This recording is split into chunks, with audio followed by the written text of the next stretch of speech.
Elle Woodworth here.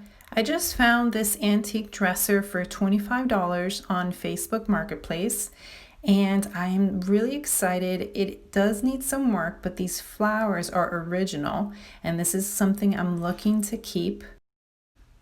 It has some nice details in the wood, and the hardware has some flowers we'll have fun with. And these distress lines really give it some charm. And down here on the drawers, it has some nail polish stains, which I'll be removing and just cleaning up. It has some surface scratches on the tabletop, so we'll be polishing that. And even though the lines are on the sides, I'll probably be painting the body.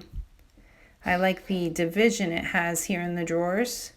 They open smoothly. So let's get started.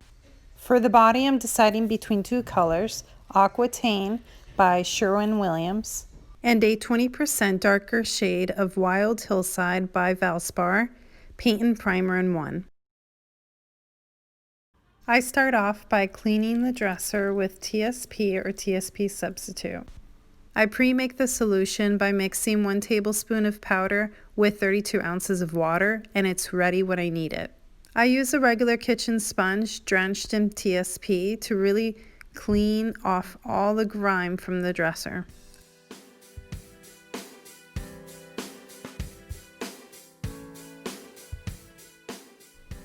I make sure to get all the edges and sides of the dresser.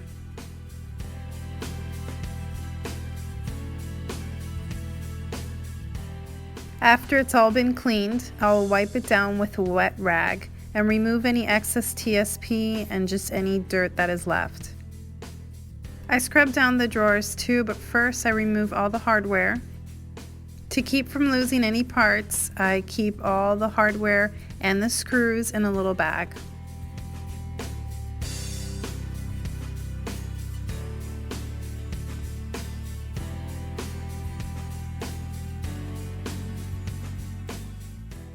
I first tackle this nail polish stain with mineral spirits, but as I rub it, nothing comes off.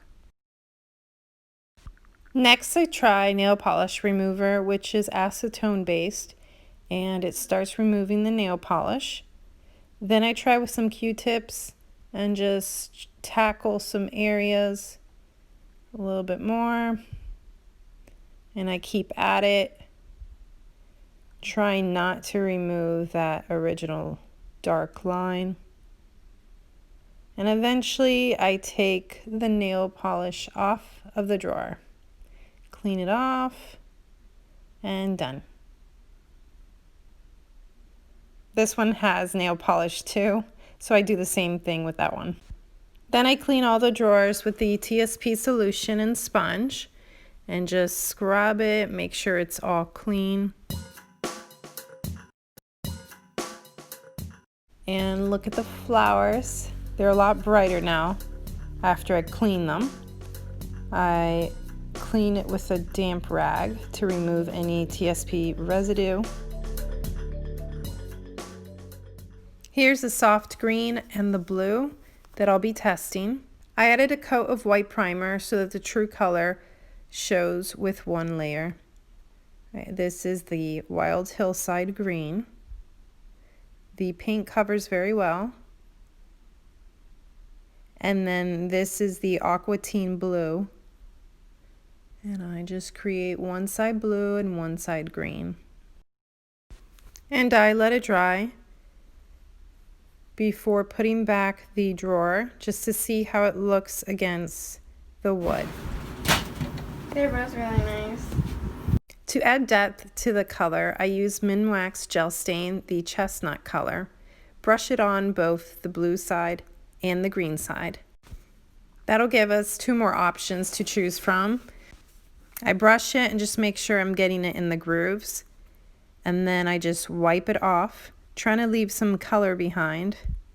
And that shows more details in the color. I do the same with the blue side, leaving some of that gel stain inside the grooves, and then you can see more of the wood details on that side too. The shade of blue and green does get a little bit darker, So what do you think? We've got 4 options here. The green with wood stain, and then the blue and blue with wood stain. All 4 colors do really make the flowers pop. Which one do you like best? I like this one, this one, this one, this one. It's so hard to choose. They're all great, but I know which one we're gonna do. I love the whole thing because it's all beautiful. So I've decided I am going to choose, drum roll, the green with the stain. What? That one right here. What's wrong? I like the blue better. You like the blue better? You said that you liked all of them. Leave a comment down below if you like the blue better. The whole concept of this is for the drawers to stand out and the flowers to pop. With the green, the wood stands out, but with the blue stands out more. We could choose blue, not green. Okay, so she's adorable, but you know who won that battle. I sand the tabletop using an orbital sander and 120 grit sandpaper. My goal is to make the surface smooth instead of taking it down to the bare wood. I just sand all the sides of the dresser, giving it a rough surface so that the paint can adhere to.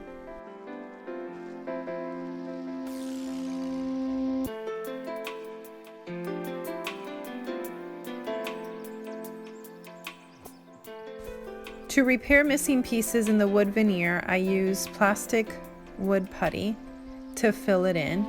This is towards the back of the dresser, and I just push down with my finger and make sure it stays in place and there are no air pockets.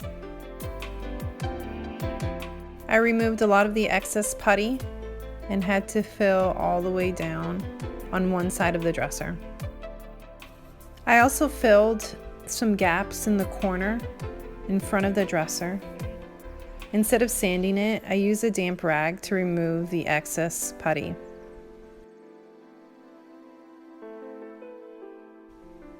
I fill the other side too, and then clean it off with the damp rag, and then just let it dry. I smooth out the surface flat using a fine sanding block. Using 220 grit sandpaper, I will cut or tear off a piece and sand the edges. Being an antique dresser, this has a lot of dings and deep scratches, so I'll feel with my finger and sand it until it's smooth. Once I've completed sanding the dresser, I'll use a damp rag to collect and clean off all the wood dust. I make sure it's nice and clean before it's time to paint. Since the plastic wood putty absorbs paint differently, I use shellac to create a barrier between the putty. I make sure I get all the areas I filled, and this gives it a more even surface to paint. Today I'm using the Home Right Super Finish Max paint sprayer. I've adjusted the control knob and I start by testing the flow of paint.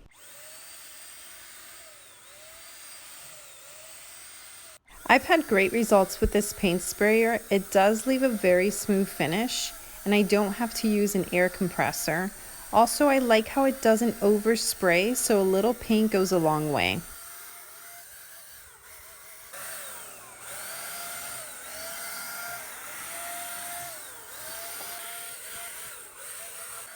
As I approach the edges, I make sure to loosen the trigger on the paint sprayer. This helps avoid excess paint on the edges, which causes paint to drip.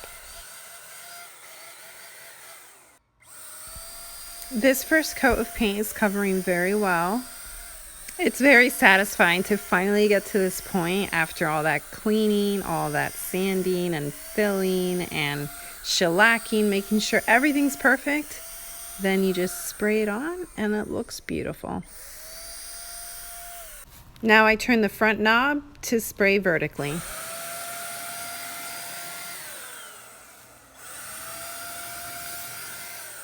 This is after giving the dresser 3 coats of paint. It looks very smooth and even throughout. I've got it back inside and I'm very happy with the wild hillside green. Some very small bumps were left behind, some of them from dust and maybe some little insects that got stuck while the paint was drying. I use a fine sanding block to smooth out the surface before glazing and giving it the clear coat. This is just a light sanding. I don't push too hard on the sanding block.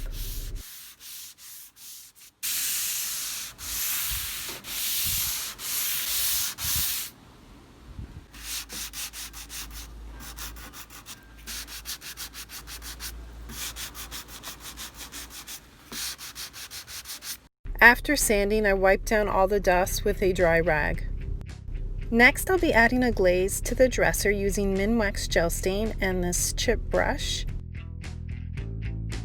After I brush it on, I'll immediately wipe it off with a dry towel. And I've got a little helper here today, my daughter Elise. I chose the chestnut shade because it's a warm brown that complements the green. And you want to apply the stain quickly so it doesn't dry on you before you start taking it off with the towel.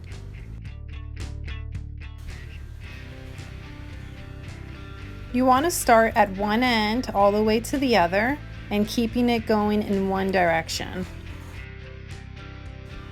It's really up to you how much stain you want to keep on.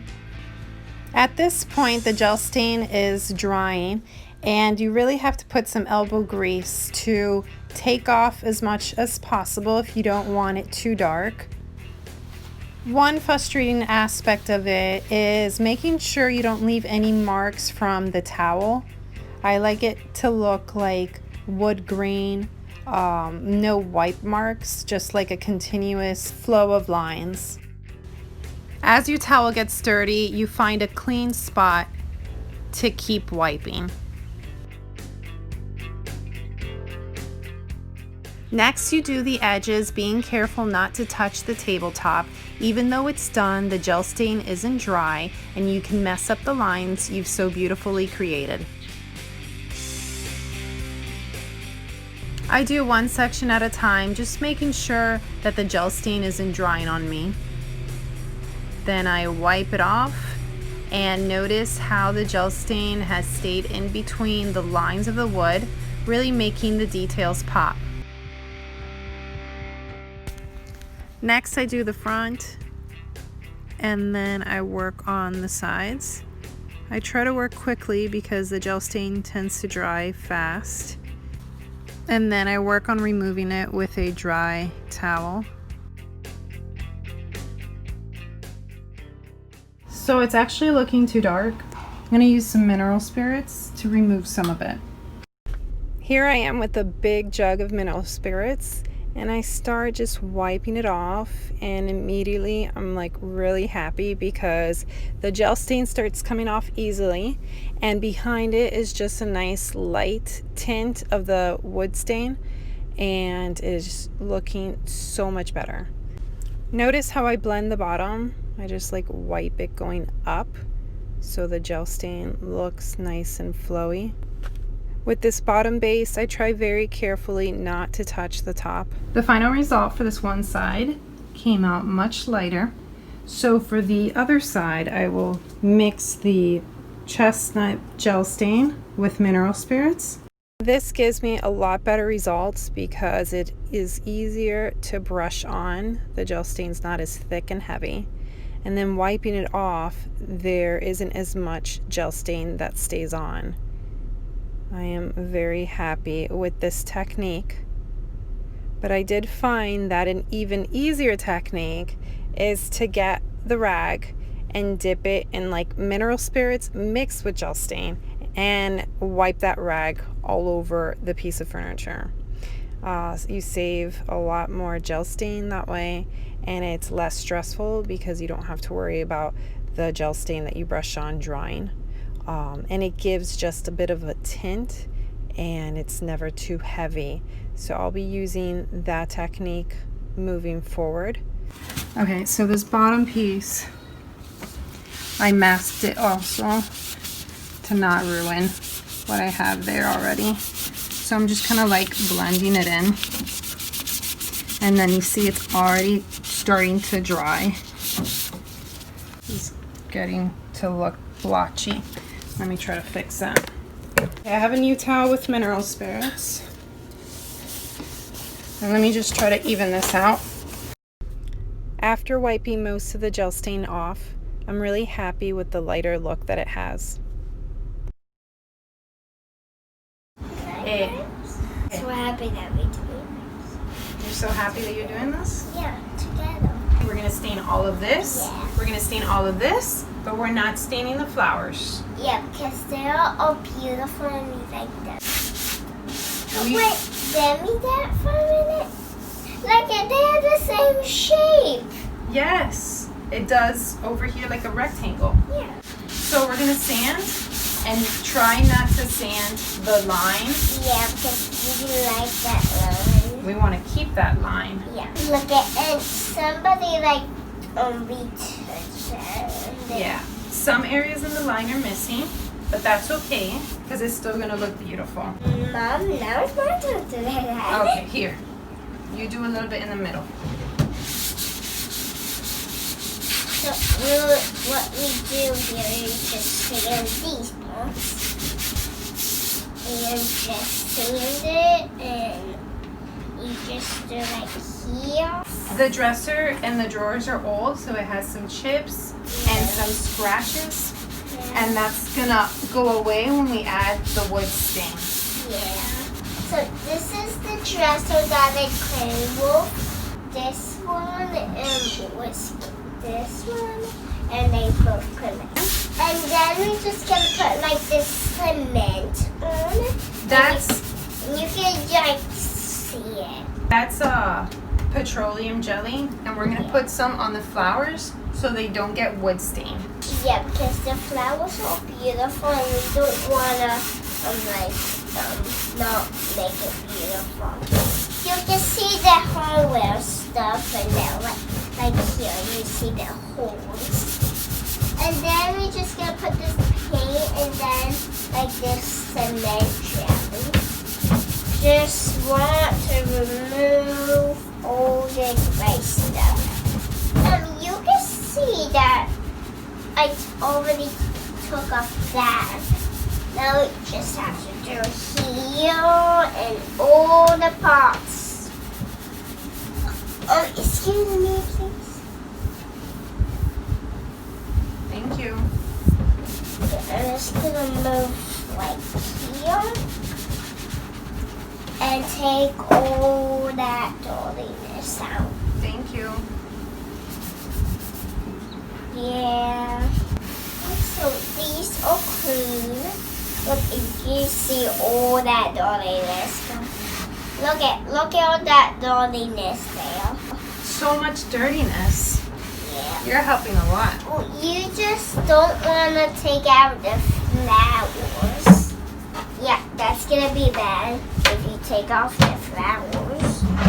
It's gonna be really bad, Mom. Yeah, so we're using the skinny part to just sand this area over here. And to just don't take the flowers off. And you can see that the jolliness goes in the towel. You can see that. You just take off all that jolliness. No, that was like that. Make sure that you're wearing masks when sanding and painting to protect your lungs. Although we're not wearing them here, my little assistants and I are now always wearing masks. Thank you. You can see, guys, we're actually walking. That's why we don't talk in this area, because we're walking here. We're walking here. I'm walking here. Yeah, that was just a joke, Bubble. Yeah, and you can see all this dirtiness, guys. Look at that dirtiness. Here I brush on some petroleum jelly just to protect the flowers from the gel stain. And my little assistant continues helping me. She does it herself too. Gel stain I thinned it out with mineral spirits. Ooh, that's a cool color. Don't get it like here. Hi guys, this is my mom doing the painting, and you can see she's very good at painting and so I'm just gonna paint the next one really good, but don't get on the flowers, that's bad.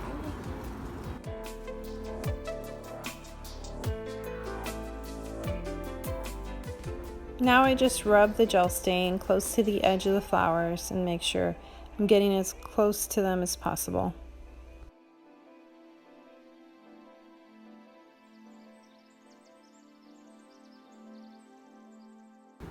You wanna take all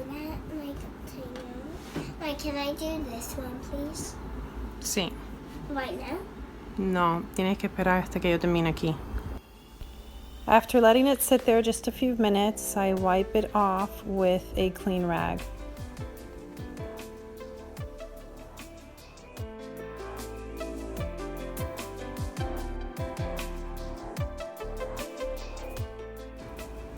Now it's Elaine Reese's turn to paint the drawer, and she's painting it very carefully.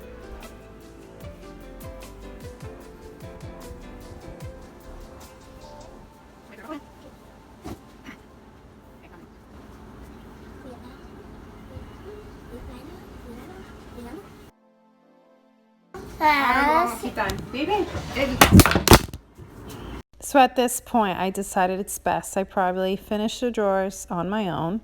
So I just continue to stain each drawer and then wipe it off and let it dry.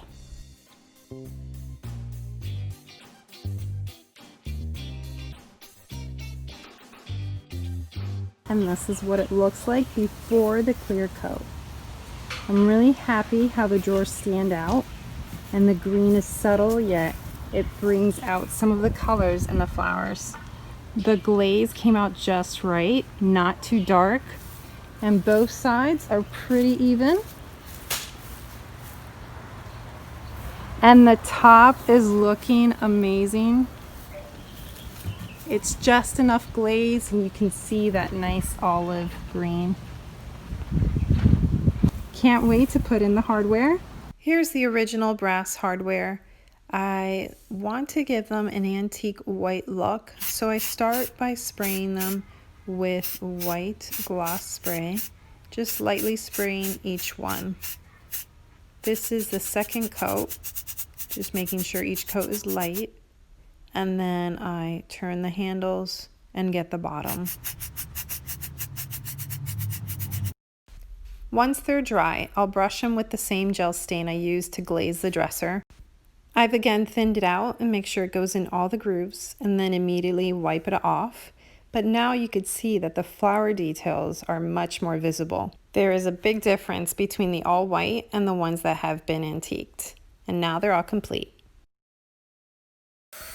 I use polyacrylic to clear coat the dresser because it's very strong and also crystal clear. I also like using polyurethane to coat wood and dark colors, but in this case, painting the dresser a light green, the polyurethane will leave a yellow tint, something I want to avoid. My rule of thumb is if I'm using light colors like white, light green, yellows, I coat with polyacrylic. And if I'm painting dark colors or wood, I coat with polyurethane. I always leave the tabletop for the end. In painting and coating the sides, sometimes they're splashing, and this final coat at the top will be untouched and look beautiful. And here is the antique dresser complete, with the hardware installed and the flowers looking amazing. Look at all those details. They really show up even on the hardware. The glazing on the sides, I'm really loving. Just every little detail everywhere is something I'm so happy with. This was a very fun project. It had frustrating moments, but sometimes That's just how it is with certain dressers. You just learn from your mistakes, and then you're better for your next project. So I am super thrilled with the results. Please let me know what you think in the comments below. And I ended up selling it fast on Facebook for $175. I look back and think, wow, that was a lot of work. But what do you think about my profits? Bought it for $25, sold it for $175. Thank you for joining us on this antique dresser makeover.